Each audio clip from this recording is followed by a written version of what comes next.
Good evening and welcome to NTD News. I'm Stephanie Cox. Here are today's top stories. The death toll climbs from the condo collapse in Miami as rescue teams continue searching for survivors. We give you an update from the mayor and on the class action that's been filed. Fox's Tucker Carlson accuses the NSA of spying on him. A 27-year FBI veteran gives us his take on the issue. Record numbers of criminals crossing the U.S.-Mexico border are being intercepted by Border Patrol. Arrests of convicted sex offenders are up by over 500%, and in one sector, by over 1,000%. And a concerned parent in Washington state explains why she pulled her children out of school to start homeschooling. That's after a new bill mandated comprehensive sex education, a program she says is much more explicit than traditional sex ed. A California police chief spoke about the impacts of cutting millions of dollars from the city's police department as crimes are on the rise.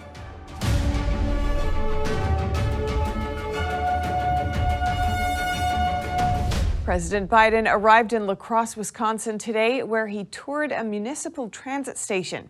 Biden spoke to a group of workers where he promoted the framework for the infrastructure deal he's trying to push through. NTD's Steve Lance has more. President Biden in Wisconsin today touted the framework for an infrastructure deal that he likened to the scope of President Eisenhower's interstate system. 65 years ago today, President Dwight Eisenhower signed a bill that created the interstate highway system. 65 years ago today. That was the last infrastructure investment of the size and scope of what the agreement I'm about to talk about today. The negotiations on the infrastructure deal have fallen apart and come together a few times over the past few weeks. However, the latest push with a bipartisan group of senators looks like it might have what it takes to get the deal done. I'm here in Wisconsin to celebrate a step forward for our country. Talk a little bit about what it's going to mean for working families here in Wisconsin and across the nation.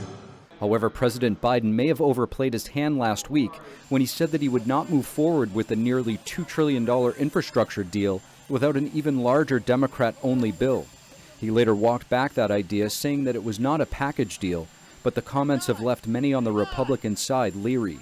Less than 2 hours after publicly commending our colleagues and actually endorsing the bipartisan agreement, the president took the extraordinary step of threatening to veto it. It was a tale of two press conferences. There seems to be a lot of chaos and jockeying going on right now between the two sides in an effort to get the bill done. Oftentimes, this is the stage where, in an effort to negotiate, many unnecessary things that really have nothing to do with maintaining and developing the country's infrastructure wind up getting stuffed into the bill. Steve Lance, NTD News. At least 11 people have died in the horrific collapse of a Miami area residential tower. And search and rescue teams are still looking for survivors. This while a class action lawsuit is filed against the condo association. NTD's Kevin Hogan has more. A government audit found that 24 apartment complexes in Miami-Dade County are unsafe due to structural violations.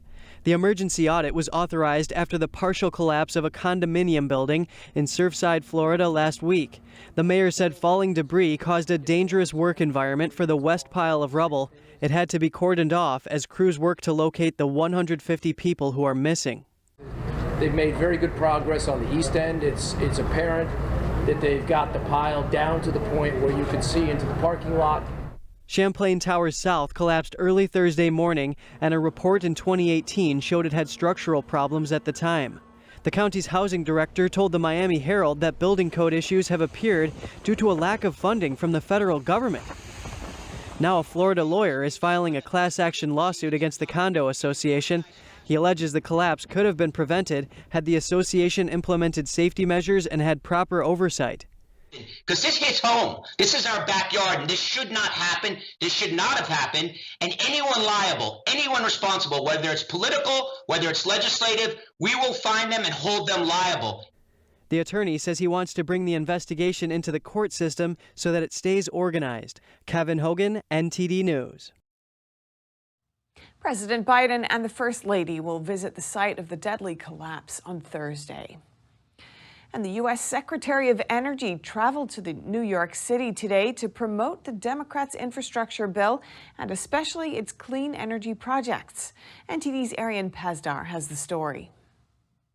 Are you annoyed by some of the loud cars here in New York City? Well, a charging super hub for electric vehicles just opened here in Brooklyn.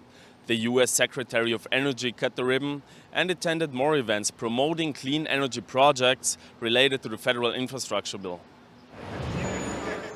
Brooklyn-based company Revel built the super hub. It's the largest one of its kind in the Americas. The company plans to adopt more of these hubs throughout New York City. They say charging electric vehicles in the city is hard, which is why electric cars aren't being used much. Their super hub will be free for the public to use for a week.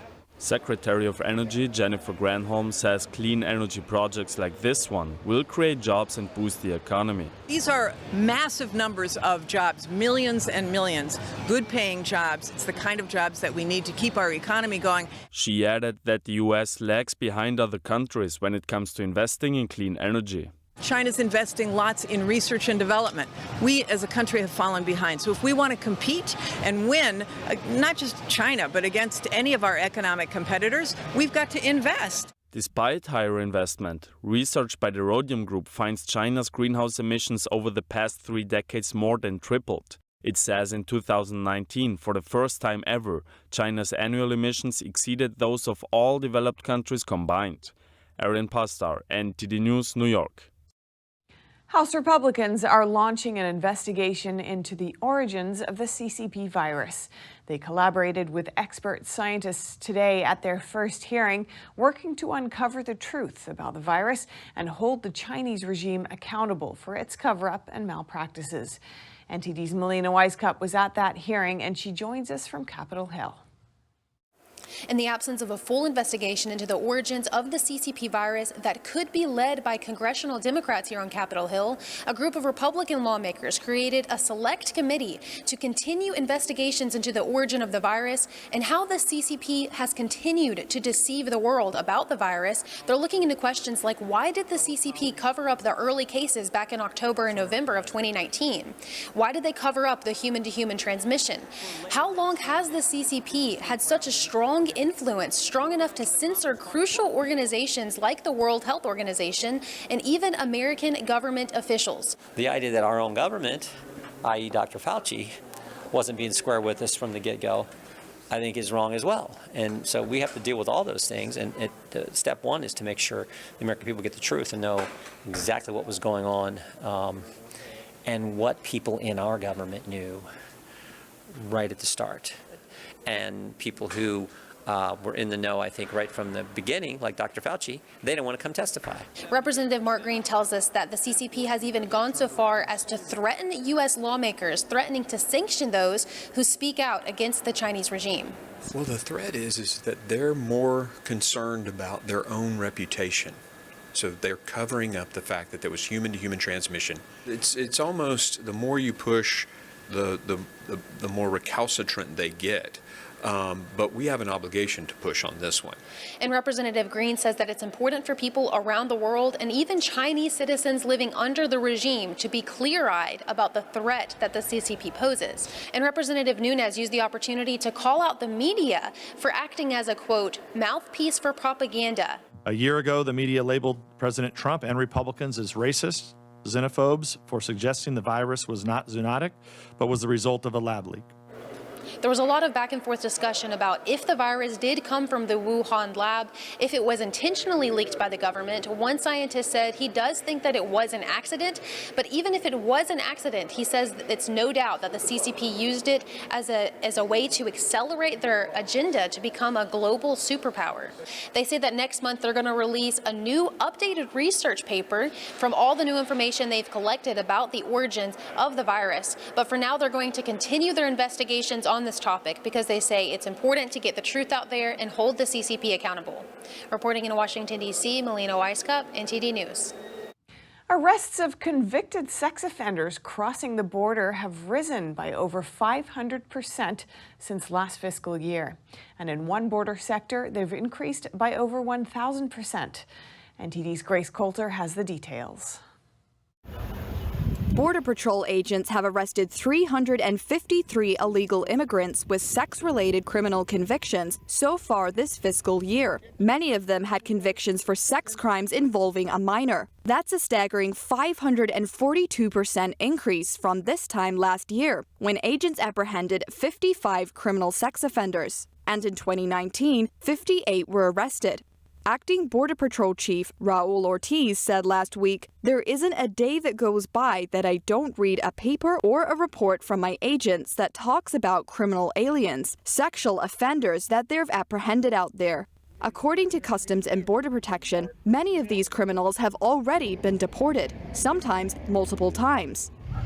Texas's Del Rio sector used to be a relatively quiet region for illegal border crossings, but now it's the second busiest. Sector Chief Austin Scarrow said last week the sector's seen a 1,400% increase in the number of sex offenders arrested by Border Patrol agents. According to Chief Ortiz, Border Patrol's detected more than 250,000 illegal immigrants who've evaded capture so far this year. Convicted criminals are the most likely group trying to avoid capture. They often do this by either crossing the border while agents are occupied or by crossing through private property. Texas Governor Greg Abbott has responded to the border crisis by directing the Texas Department of Public Safety to send extra law enforcement officers to the border. In the 3 months from March 4th through June 3rd, DPS has arrested nearly 1,500 criminals. On June 16th, Abbott announced Texas will build its own border wall. He posted this video to Twitter on Monday, saying they've begun building the border barrier. Grace Coulter, NTD News. Help is on the way for Texas and Arizona. 2 more states, South Dakota and Iowa, are now sending law enforcement to help with the border crisis down south. South Dakota Governor Kristi Noem announced today that her state is sending up to 50 National Guard troops to Texas. They will be there for 1 to 2 months. The governor says the border is a national security crisis that requires the kind of sustained response only the National Guard can provide. And last Thursday, Iowa Governor Kim Reynolds announced she is sending state patrol officers to the southern border. The governor noted the record amount of illegal drugs seized in her state. She says the humanitarian crisis at the border is affecting all 50 states, and her responsibility is to the health and safety of Iowans. 3 other states, Florida, Oklahoma, and Idaho, are also answering Texas and Arizona's calls for help. The host of one of America's top news shows is accusing the NSA of spying on him. NTD's Miguel Moreno has that story and a 27-year FBI veteran's take on the issue. The National Security Agency, or NSA, is a federal agency meant to collect information and monitor networks to protect the U.S. Tucker Carlson, the host of one of America's most popular news shows, accused the NSA this Monday of spying on him. He says an unidentified source in the U.S. government let him know. The whistleblower, who is in a position to know, repeated back to us information about a story that we are working on that could have only come directly from my texts and emails. There's no other possible source for that information, period. The Biden administration is spying on us. We have confirmed that. Carlson says the NSA is trying to leak his information to take his show off the air. We reached out to him asking why he believes the NSA would target him, but we haven't heard back. The issue of whether or not a journalist is being investigated or having his communications intercepted by a government agency is a pretty disturbing one. Mark Ruskin is an author and a former FBI agent. He says it's not inconceivable that a federal agency may have spied on Carlson. I think that a strong argument can be articulated that since 2016, or maybe starting earlier, that many of the federal law enforcement agencies and intelligence collection agencies have been politicized and have been misused really, to political ends, that it's not inconceivable that the NSA could have been directed to act in a manner which would essentially be illegal if, to intercept the conversations of an American citizen, particularly an American journalist. Ruskin noted the FBI's Crossfire Hurricane investigation, in which the Trump campaign was illegally spied on. We reached out to the NSA, but we haven't heard back. Ruskin hopes more information comes to light about what happened to Carlson, and if crimes were committed, that people are held to account. Miguel Moreno, NTD News. Many parents in Washington state are upset about the mandatory comprehensive sexual education program. They feel that the material is inappropriate for how they want to raise their children. NTD's Jason Perry spoke with a concerned parent to find out more. When most people hear the phrase comprehensive sexual education, they may think of learning about the human anatomy, how to prevent pregnancy and sexual transmitted diseases, and so on. But there is a lot more included in the comprehensive sexual education curriculum that is mandated throughout Washington state. Concerned parent Brigida Millen began homeschooling her children after the bill was passed. She tells NTD what is actually being taught. So they're teaching things like how children need to touch themselves for pleasure, taking baths together. They actually have pictures in some of the curriculum for 6th grade, pictures of positions where they can do things to themselves and where they can do things with each other, which is just mind-blowing. The curriculum also includes teaching children about gender identity and sexual orientation. Also, there is role-playing, and students are randomly selected to see what it's like when two people are communicating about sex. Whether it's a homosexual scenario or a heterosexual scenario, the fact that these children are being forced to role play with each other and then being told that if they're uncomfortable that they have some kind of problem is absolutely crazy. The curriculum states if two boys are randomly assigned to each other and if one of them feels uncomfortable, the teacher should say the boy's response is homophobic. Although the Washington state law mandated the curriculum, residents were able to gather over 250,000 signatures and got Referendum 90 on the ballot last year to try to veto the mandate. Well, Referendum 90 unfortunately failed because in our voters' pamphlet, they did not explain anything that was in the curriculum. It's been very hard to get the curriculum out because we've been threatened copyright lawsuits and all kinds of things. She encourages people to look for themselves and visit informedparentsofwashington.com to see what is actually in the comprehensive sex ed curriculum. NTD reached out to the Washington Office of Superintendent of Public Instruction, and they said there is no requirement in Washington to provide sexual health content to students in kindergarten through 3rd grade. Jason Perry, NTD News. Teaching the ideas of systemic racism and sexism is now illegal in New Hampshire. That comes after a 2-year budget bill is voted into law in the state. Here are the details. New Hampshire is leveling a new ban on teaching the idea that members of a certain race or sex are inherently racist or sexist. Governor Chris Sununu signed the 2-year bill into law last Friday, calling it a win for every citizen and family in this state. That's after the state's legislature voted to pass the measure, part of a $13.5 billion budget bill. The law includes the former House Bill 544, which outlines a ban on divisive concepts related to sex and race in state-funded programs and contracts. The text of the law reads, "Nothing in this chapter shall be construed to prohibit discussing, as part of a larger course of academic instruction, the divisive concepts in an objective manner and without endorsement." The law still seeks to uphold the principles of academic freedom and freedom of speech. It allows teachers, government agencies, and contractors to objectively present these concepts and promote racial, cultural, or ethnic diversity. The package also contains an education freedom account program, allowing families to use state aid for private and home schooling. The new law is largely modeled after former President Trump's now revoked executive order. That order prohibits promoting individuals as inherently oppressive due to their race or gender, or any other form of racial or gender stereotyping or scapegoating. According to an online survey published last week by Harvard University and the Harris Poll, about 2/3 of Americans believe that schools should not teach children that the United States is a structurally racist nation dominated by white supremacy. So, should American elementary schools teach that their country is structurally racist, dominated by white supremacy? Most Americans turned that idea down in a Harvard survey. The question was, do you believe that kids in elementary school should be taught that America is structurally racist and is dominated by white supremacy, or should they not be taught this? Just over 60% said this should not be taught. That's nearly 2/3. The other 39% said it should. Over 2,000 registered voters participated in this study. It echoes a previous poll in which 60% of Americans said they had an unfavorable view of critical race theory.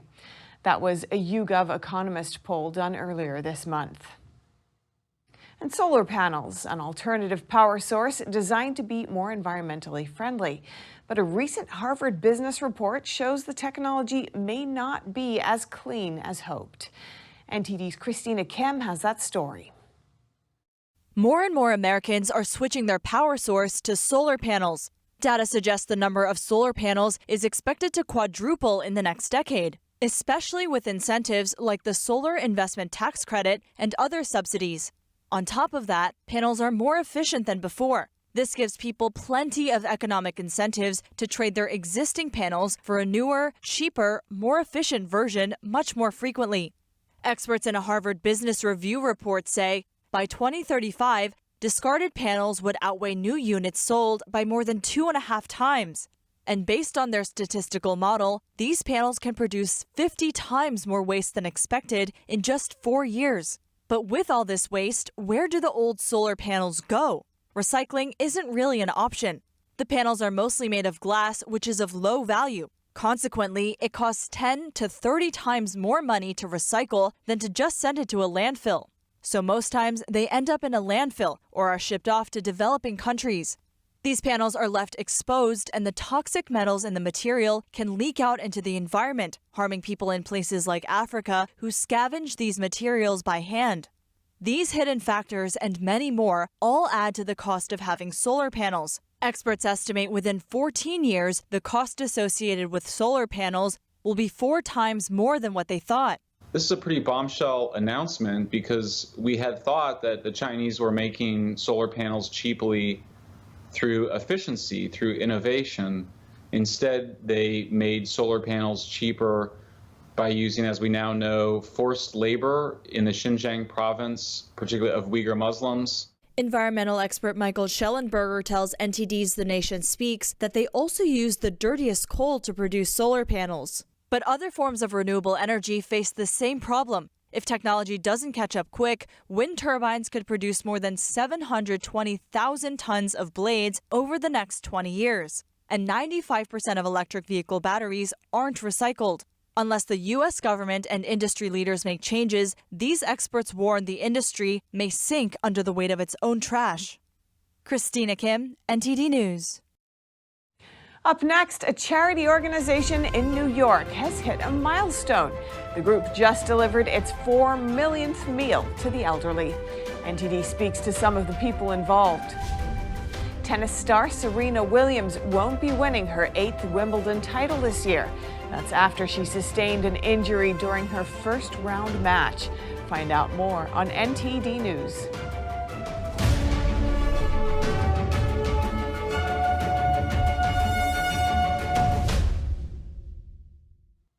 A New York nonprofit organization has been delivering meals to homebound elderly New Yorkers for nearly 40 years. Today marks their 4 millionth meal delivery since the start of the pandemic last year. 83-year-old Irene Rudis has lived in her house in Sunset Park, Brooklyn since she was born.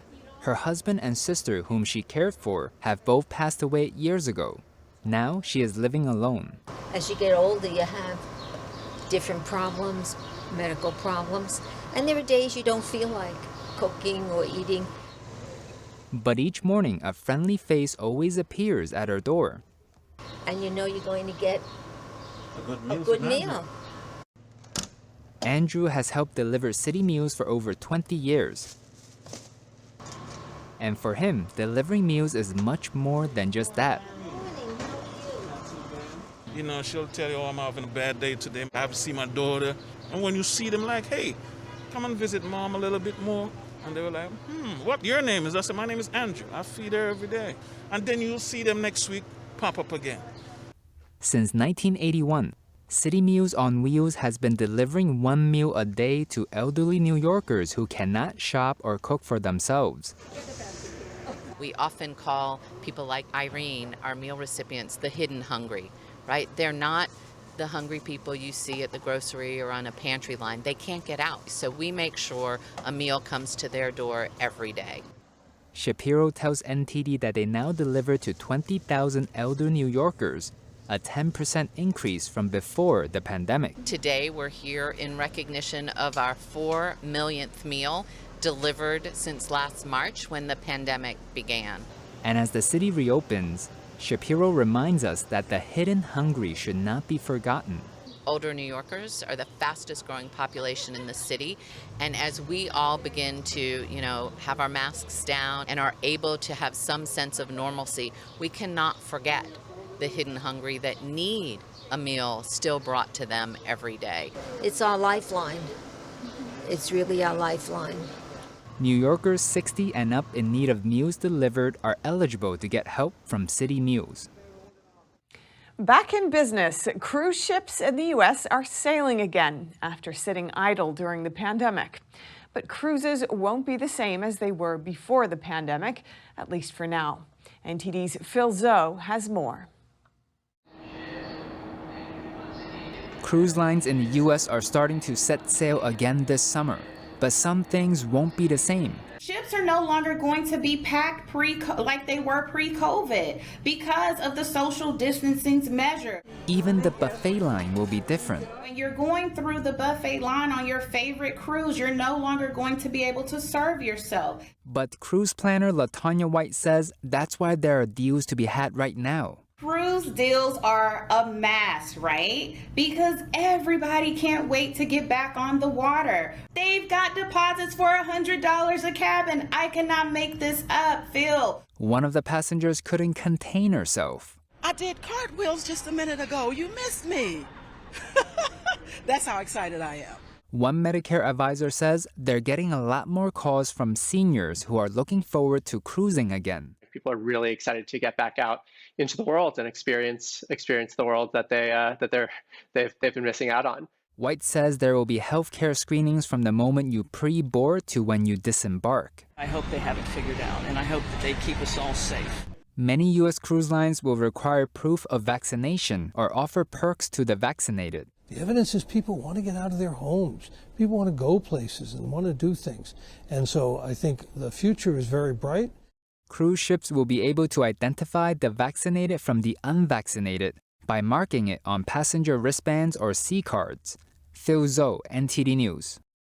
Coming up, a California police chief spoke about the impacts of cutting millions of dollars from the city's police department as crimes are on the rise. And Elon Musk announces his satellite internet venture is operational. With over 1,500 satellites in orbit, he says Starlink is showing steady growth. That and more on NTD News.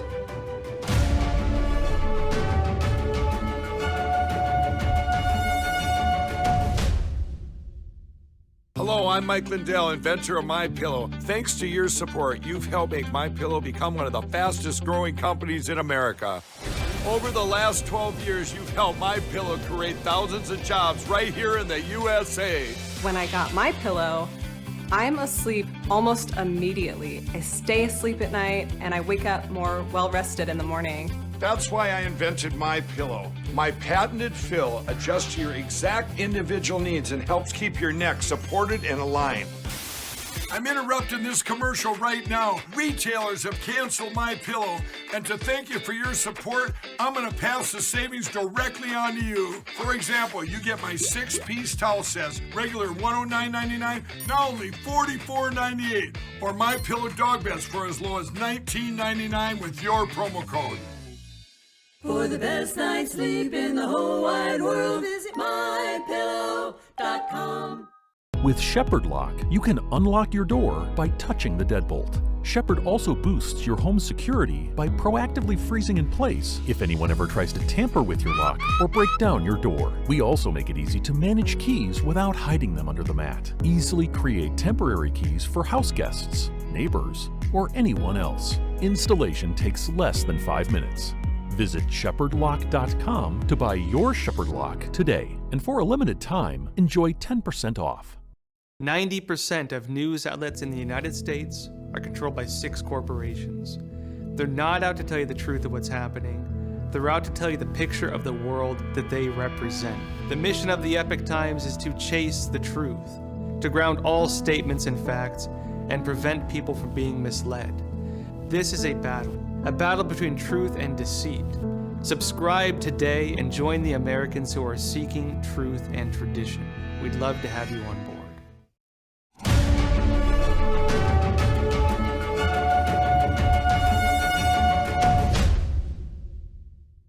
A police chief in California talks about the impacts of the local city council defunding the police. With funds directed elsewhere, crime is on the rise. Here's NTD's Eileen Ang with more details. During a news conference on Monday, Oakland Police Chief LaRon Armstrong spoke about the impacts of cutting $17 million from the Oakland Police Department's budget. Armstrong said he felt challenged by the decisions made last Thursday when the Oakland City Council voted to redirect police funding to violence prevention programs. Our shootings are up over 70% this year. Our robberies are up 11% this year. It's been 1,300 robberies in this city already this year. Our carjackings are up nearly 88%.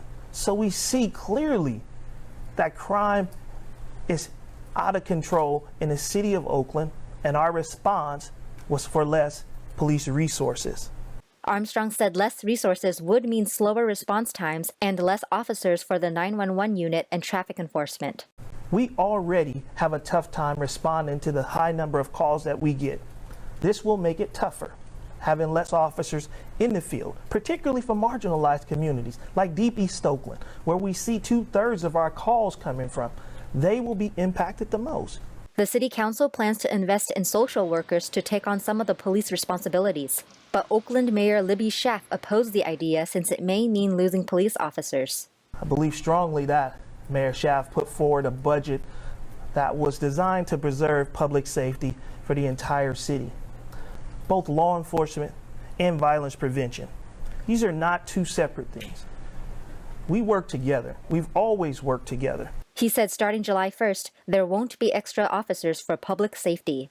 Eileen Ang, NTD News, California. Los Angeles District Attorney George Gascon is facing a recall movement by local residents. The former DA also joins the effort, stating that Gascon's policies are helping criminals instead of victims. NTD's Annie Wang has more. Los Angeles County District Attorney George Gascon has enacted radical criminal justice reform policies. His policies, such as removing extra punishment for gang involvement or deadly weapons, are leaving communities to deal with violent repeat offenders. Victims of crime and the former LA District Attorney alike are criticizing Gascon's reforms. He's reducing the sentences to the bare minimum, so bad people will get out very quickly. So some of those juveniles who are really murderers, multiple murderers, are going to be released before age 25 after only a few years in custody. Cooley said Gascon is not fulfilling the normal purpose of a district attorney since his December 2020 election. He is instead imposing an ideology as opposed to following the law. If you do not pursue and prosecute and punish criminals, they will just commit a lot more crime. If someone is able to go into a store and steal and nothing ever happens, and they go in the next day and they get to steal, nothing ever happens, what are they going to do? Stop stealing? No, they're going to increase stealing. I'm tired of it. We need somebody that stands behind the law and prosecutes. There are zero consequences in Los Angeles County right now. You can do almost anything you want. That's not fair. Organizers said the recall so far has 60,000 signatures certified, and they are hoping to collect 100,000 signatures by the end of June and 700,000 signatures by the end of October. We get them reviewed, so we send them through an agency that reviews them and confirms that they are legitimate signatures.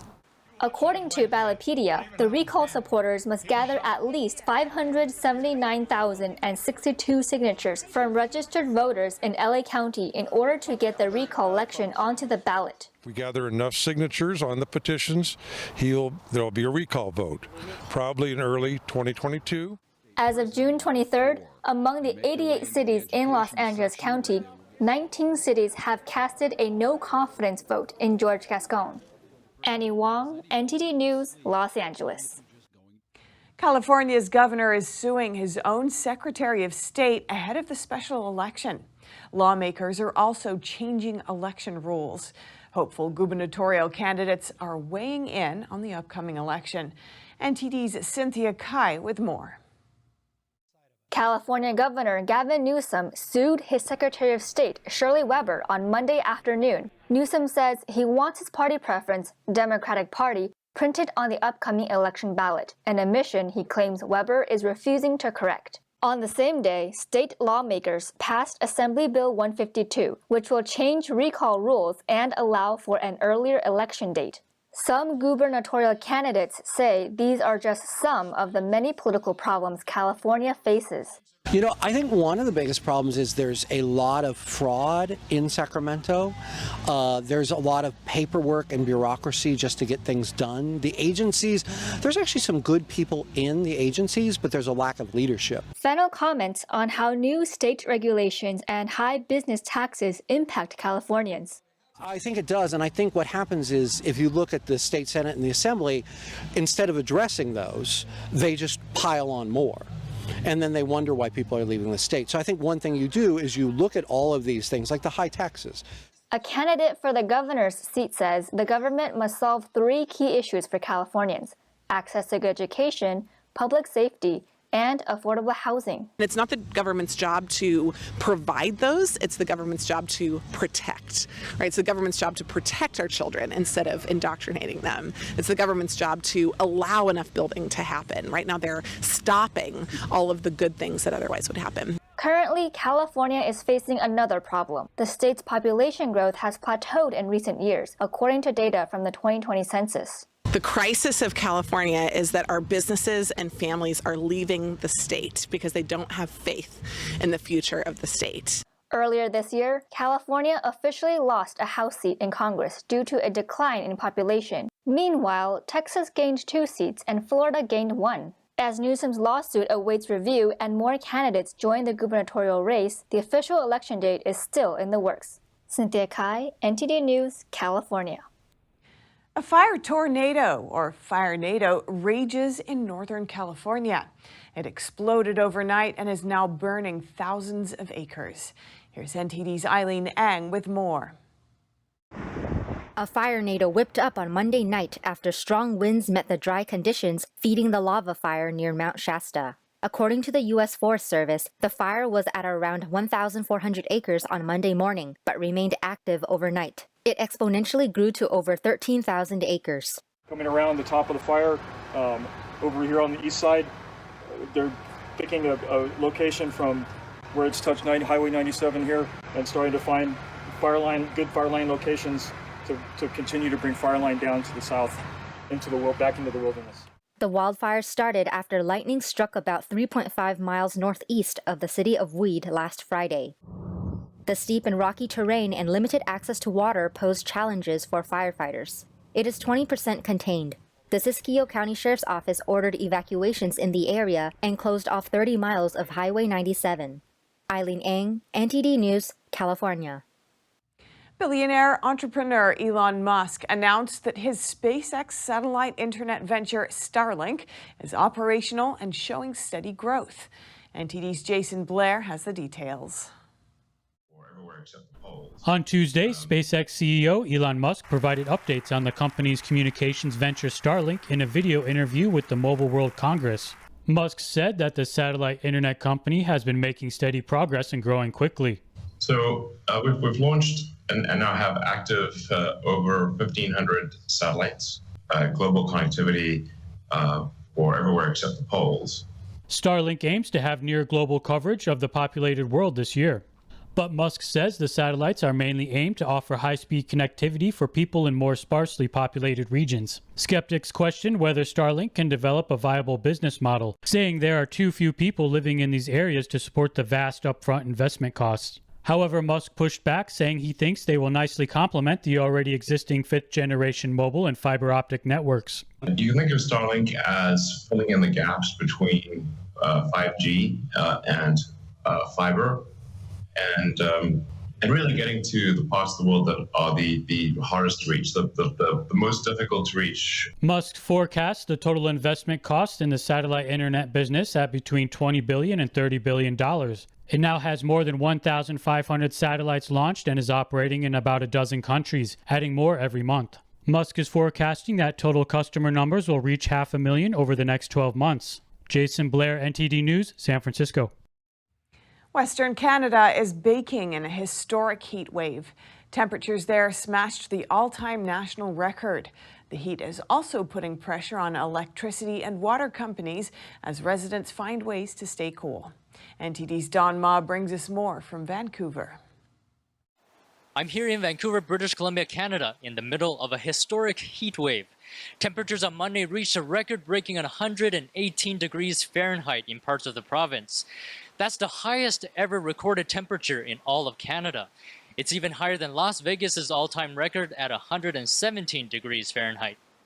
Some cities have implemented public health measures, and Canadian forecasters are calling the heat life-threatening.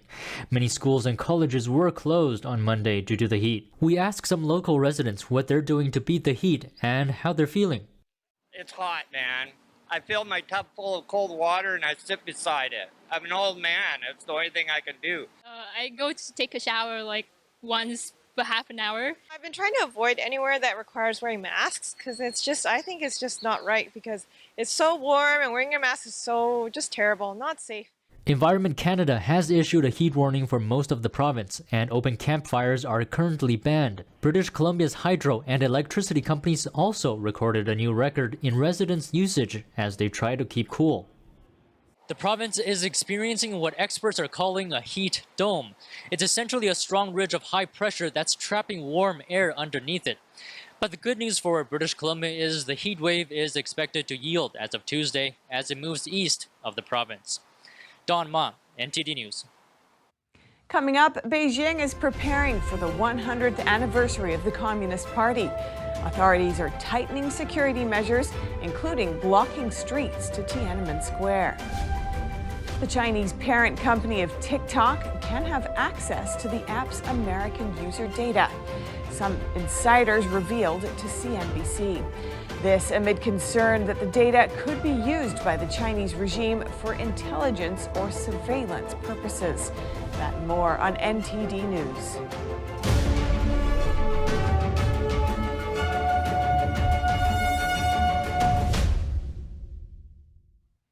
Beijing residents won't be allowed to open their windows and must keep their curtains drawn on Thursday. That's the day the Chinese Communist Party will celebrate its 100-year anniversary, and authorities don't want anything to go wrong. NTD's Tiffany Meyer brings us more. The Chinese regime is welding every manhole cover in Tiananmen Square shut. That's to prepare for its 100th anniversary celebrations. U.S. broadcaster Voice of America says Beijing has entered an unprecedented state of tightened security control. Reuters says the Chinese regime secretively held a final rehearsal on Friday, ahead of the ceremonies to be held at Beijing's Bird Nest Stadium. CCP slogans blanket the streets, along with armed police officers and surveillance cameras. Roads to Tiananmen Square are blocked, with packs of police cars watching at every intersection. Residents nearby told Reuters that people living in Beijing's central Dongqing district are undergoing a detailed household registration inspection. Police go from door to door, confirming who lives there. And police say this is just normal inspections. Residents living in the so-called key sections are required to follow special rules. For 24 hours on the CCP's anniversary, they have to close all adjacent windows and draw all curtains. There's no peeking and no photos and no guests allowed and no charging for their electric vehicles. A man set fire right in front of the Chinese Foreign Ministry in Beijing on Monday. An online video captured the event. It happened just 2 days before the CCP's 100th anniversary on July 1st. In the video, the man first set fire on the right side of the entrance. While security guards put out the fire with an extinguisher, the man went to set the left side on fire again and accidentally ignited his pants. Security guards eventually put out the fire and took the man from the scene. He appeared to be shouting, but it was inaudible in the video. There have been no official reports of the incident. The CCP will celebrate its 100th anniversary this week, but authorities still seem uneasy. TikTok insiders reportedly told CNBC the popular social media app is tightly controlled by its Chinese parent company, and that includes access to its U.S. users' data. Some cybersecurity experts say this could effectively end up feeding the Chinese regime, whose approach to intelligence includes the collection of vast amounts of data. A recruiter, along with 4 other former employees, told CNBC they're concerned that TikTok's Chinese parent company, ByteDance, has access to American user data and is closely involved in TikTok's product development and decision-making. They told the outlet there are almost no boundaries between the two companies. Cybersecurity expert James Lewis says he is not surprised by the report. He says there is no respect for the rule of law or human rights in China. Because TikTok is so popular, has immense amounts of data on its users. And there's a concern that that data could be shared with the Chinese government for intelligence or surveillance purposes. TikTok is a popular social app based in Los Angeles. It was launched internationally in 2017 by ByteDance. Now it has 100 million monthly users in the US, most of them teens and young adults. TikTok's former employees told CNBC when an American employee tried to get a list of global TikTok users, including Americans, with some specific features, they had to reach out to a data team in China for access. The China team could pull up all the information TikTok had about those users. With their specific IDs, the sources said this is common practice at TikTok. 5 or 6 years ago, China developed a new approach to intelligence that basically used big data, massive data collection and data analytics. Lewis says over the last few years, the Chinese regime has been trying to acquire a huge amount of data on foreign citizens, including Americans, and that TikTok is an ideal platform for this purpose. TikTok could get some really useful data if you think about facial recognition technology. TikTok provides millions of faces for China to collect and analyze. That's just one example, but it's this growth in Chinese data analytics as a source of intelligence that is at the root of the concern.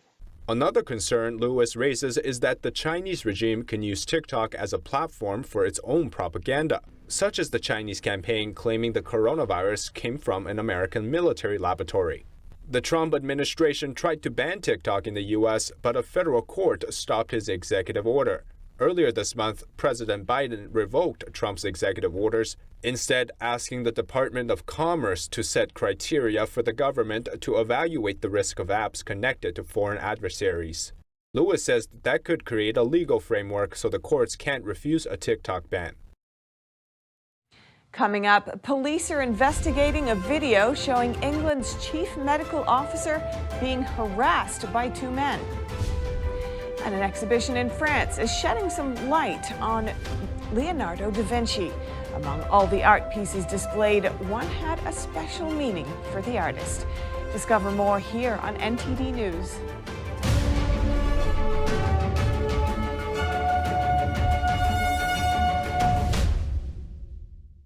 Hi folks, Joe Namath here, and if you're on Medicare, this is important.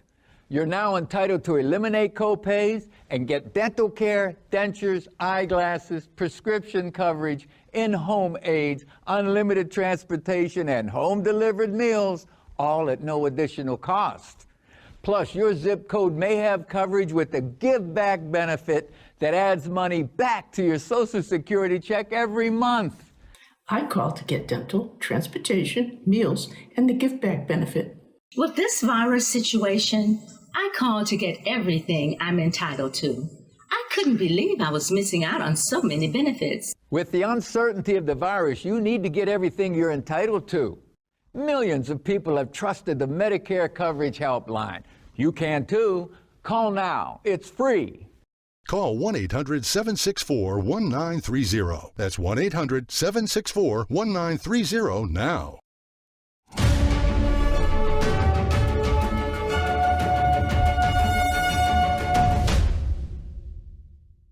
Tennis star Serena Williams has just withdrawn from Wimbledon after injuring her ankle. The accident happened during her first-round match. Williams lost her footing and slipped on the grass during the match. She walked off the court in tears to receive treatment. She returned after about 10 minutes, but was clearly in pain, still teary-eyed as she attempted to serve. When she couldn't get her serve off, Williams retired from the match. As she exited, the 39-year-old was met with a standing ovation from the Wimbledon crowd. And England's chief medical officer, Chris Whitty, was harassed again, prompting questions about safety of high-profile public servants. A security expert says smartphones and social media are fueling the growth of such incidents. NTD's Eddie Aitken has the details. Metropolitan Police say they are investigating a video shared online showing England's chief medical officer being harassed by two men. The video, lasting around 20 seconds, shows two grinning men grabbing Chris Whitty in a central London park. As Whitty attempts to walk away, they grab him again. With a line of police vans visible in the background, a voice says, "Leave the gentleman alone," before the clip ends. The widely shared video has sparked a heated reaction. Prime Minister Boris Johnson says, "Our hard-working public servants should not have to face this kind of intimidation on our streets, and we will not tolerate it." Vaccines Minister Nadeem Zahawi writes on Twitter, "This is disgusting, and these thugs must be found and charged." Labour MP Jess Phillips issued a reminder that public figures are human beings. This is not the first time Whitty is publicly harassed. Some figures are calling for police protection for key advisors during the pandemic.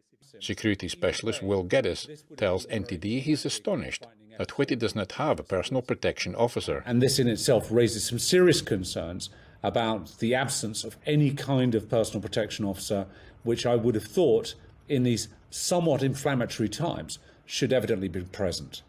Geddes says in his experience of protecting public figures, the advent of smartphones and social media has fueled the growth of such incidents. We've seen a real amplification of those that are wanting to achieve, obviously, notoriety or fame or recognition or exposure by posting certain content on their social media.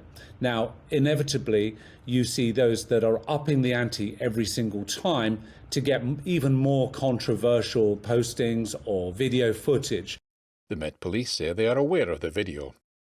We're in contact with the victim and the circumstances continue to be investigated. Eddie Aitken, NTD News. We visit the French castle where Leonardo da Vinci resided 500 years ago. It just opened a new exhibition to shed a light on the Italian master's art pieces. NTD's France correspondent David Vives has the story. Among the dozen castles in the Loire region, one has a special reputation thanks to one of its residents. The Clos Lucé was the last home of Leonardo da Vinci, and it's where the famed Italian painter died more than 500 years ago. The Cimbris family has been taking care of the castle. The mission of my family is to bring out the universal legacy of Da Vinci, to transmit his memory and what he did. Da Vinci was a true Renaissance man. He was an engineer, architect, botanist, anatomist, and hydrologist. But according to him, there was one art form that was a supreme science: painting. That is because, according to him, painting can transform the mind of the painter into a copy of a divine mind. Only around 20 paintings can be attributed to Da Vinci, but he put a tremendous amount of time into each piece, leaving behind thousands of drawings and sketches. Da Vinci famously used a technique called sfumato, which blurs the contour of figures to create a softer transition. He used sfumato on many paintings. Whether it's hands, faces, or nature, he painted everything with the utmost precision. Da Vinci tackled an immense task that was almost pharaonic, and all his life he explored the field of the arts and sciences in great depth. But it was obvious that to embrace all the mysteries of the universe was an impossible thing. Leonardo da Vinci was short of time, however. Here at Le Clos Lucé, he never stopped working and perfected the works that were most dear to him. He had many ambitious projects, even at the end of his life, but some of these were but unfinished dreams, unfortunately. It's clear that art had a deeper philosophical meaning to Da Vinci. For example, he believed the nature of light and darkness was like truth versus doubt. The Italian painter sought to better himself as a person, which would in turn help perfect his artistry. And in his writings, he asked for the divine for guidance. But before he passed away, Da Vinci said he had not fulfilled his duty toward God and mankind.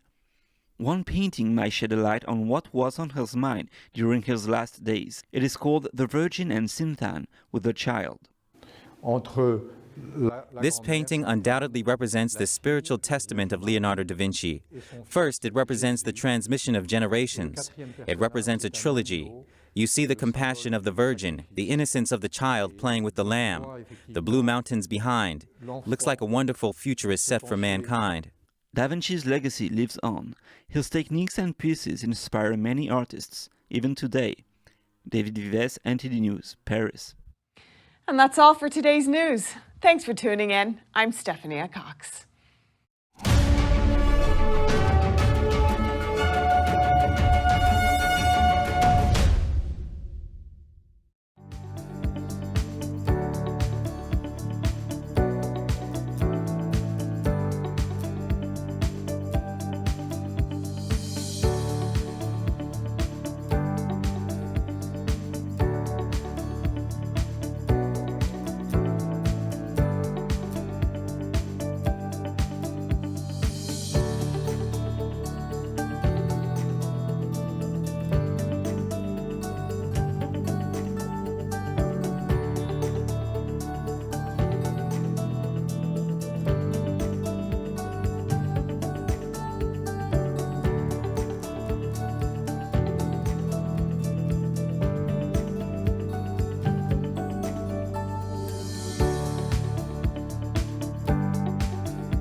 New channel. Subscribe to us on YouTube at NTD News. Get the highlights of our news broadcast and the most important headlines that we curate especially for you. Don't let YouTube decide what information you get. That's your choice. YouTube is deleting our videos and cuts you off from a source of honest reporting. Make sure you don't lose access to NTD's news content and take a quick moment to subscribe to our newsletter so no matter what happens here, you'll keep your access to a trustworthy news source.